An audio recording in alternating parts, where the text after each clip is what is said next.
Hello and welcome to Bloomberg Quint. At a time when judicial appointments have come to a halt, there have been a debate as far as no appointments made for over 8 months. We have Justice Sodhi right now, who's a former justice as far as Delhi High Court is concerned, but he's going to elaborate as to what exactly are the issues and the sticky points here. So let me start by asking the Chief Justice of India on several accounts. He's even cried about it. He's told the government that this is the time when they need to step up and get done with judicial appointments. In fact, yesterday he said that the Independence Day speech lacked anything about judicial appointments. What will you have to say? Is it really affecting the judicial or the justice system that we have right now? No, the justice system is definitely being affected because of lack of appointments. But what the Chief Justice is saying and how he is going about saying may not be the right way of doing it. What the Prime Minister is to say in his Independence Day address is not for the Chief Justice to comment on. I mean, which Prime Minister has ever talked about the judiciary in his Independence Address? Why should this one be an exception?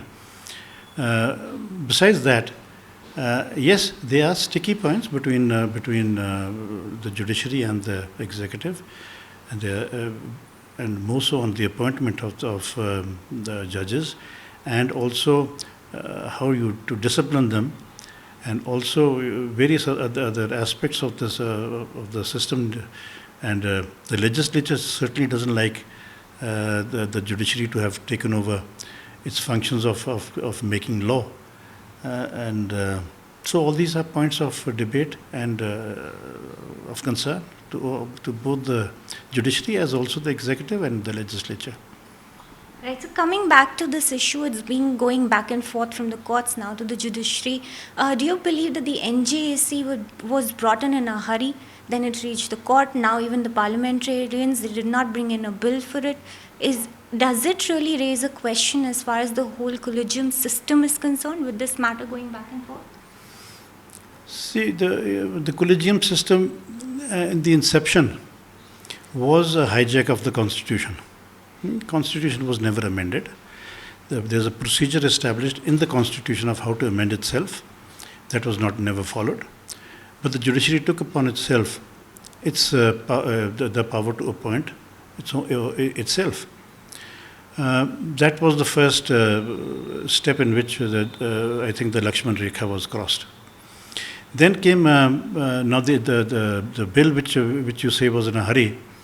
I don't think it was in a hurry because it had full unanimity of all the states as also the parliament. So debate was there. Everything appeared to be in order. But however, the courts felt that appointing itself was independence of judiciary, and therefore said anything that was contrary to that was infringement of of the independence, and therefore it was struck down. But while striking down this, the court itself felt that there were too many loopholes which the earlier Collegium system had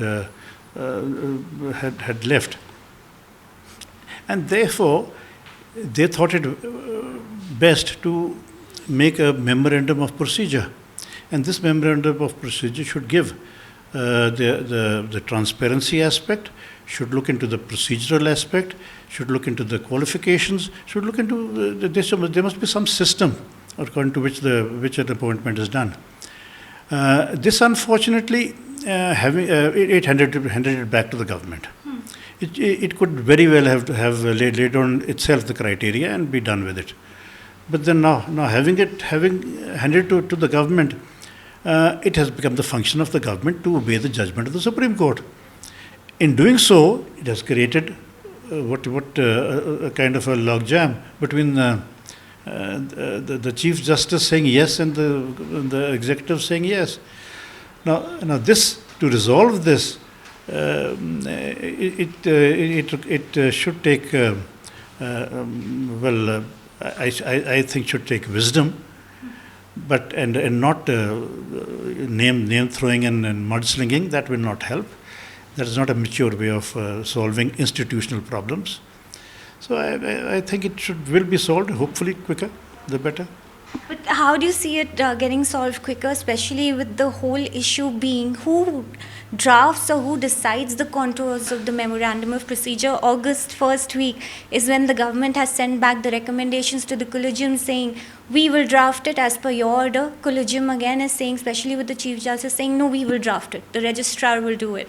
So how do you see this going forward when the first step has not been achieved? You will have to follow the judgment of the Supreme Court itself. Supreme Court on the administrative side may differ with that, but the judgment will have to be followed. It is the government that will have to draft it, and then seek an approval of the Chief Justice.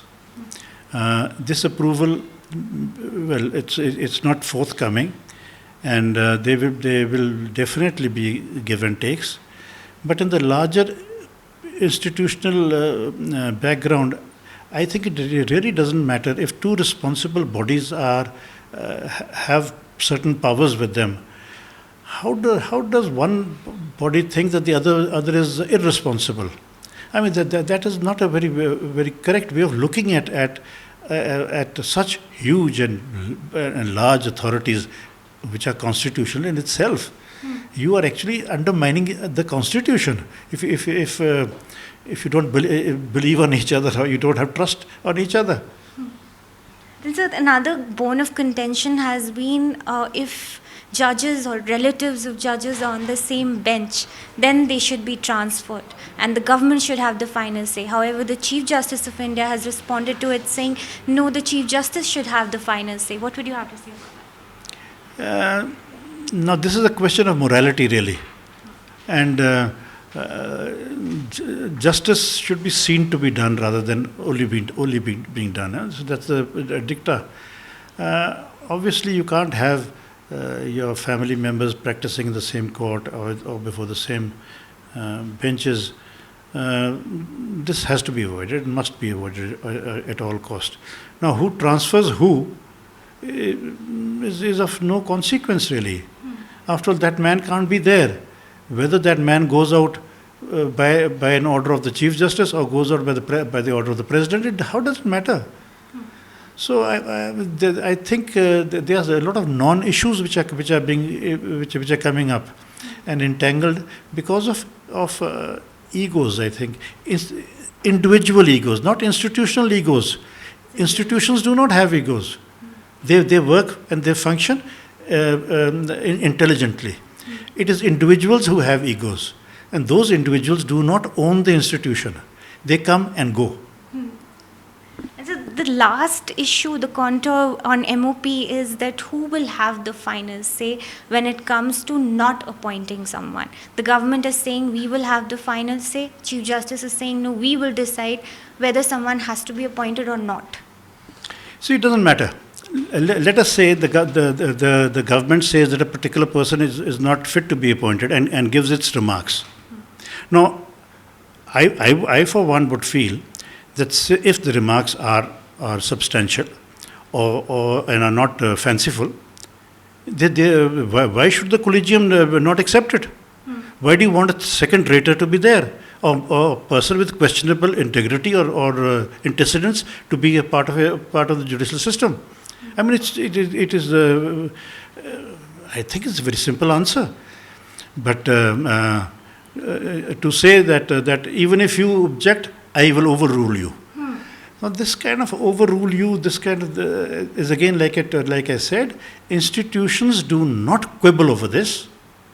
Individuals do. Individuals must give way to the institutions. This is the last question, the overruling point here. Do you believe it's a part of judicial activism, overreach, as everybody is talking about, with the judiciary stepping in and deciding what should be the environment says? When the executive is saying it's in our domain, especially with regard to even BCCI, Justice Karju going ahead and said that judges are trying to act as the knight in armor. So what exactly would be your point here? I began by telling you that there has been an overreach by the judiciary in the sense that the Constitution has been hijacked. Now that is hijacked now. we have reconciled. It is hijacked. Now, over here, then to say that this is activism, and therefore the last word should lie with the person who is hijacked. After all, the hijacker always has the advantage. But in this case, maybe not. They are equally balanced. Like I told you, they are institutions. So individuals are having problems, but the institutions have no problems. And these individuals, because they man such high offices, they must show that their appointments were not wrong. They should sit and solve it. Right, sir. Thank you so much for talking to us. That is Justice Sodhi saying that everybody on board needs to come and resolve the issues going forward, sit together and resolve the issues, because these are two institutional bodies we are talking about and not egos and individuals. Keep watching Bloomberg Quint.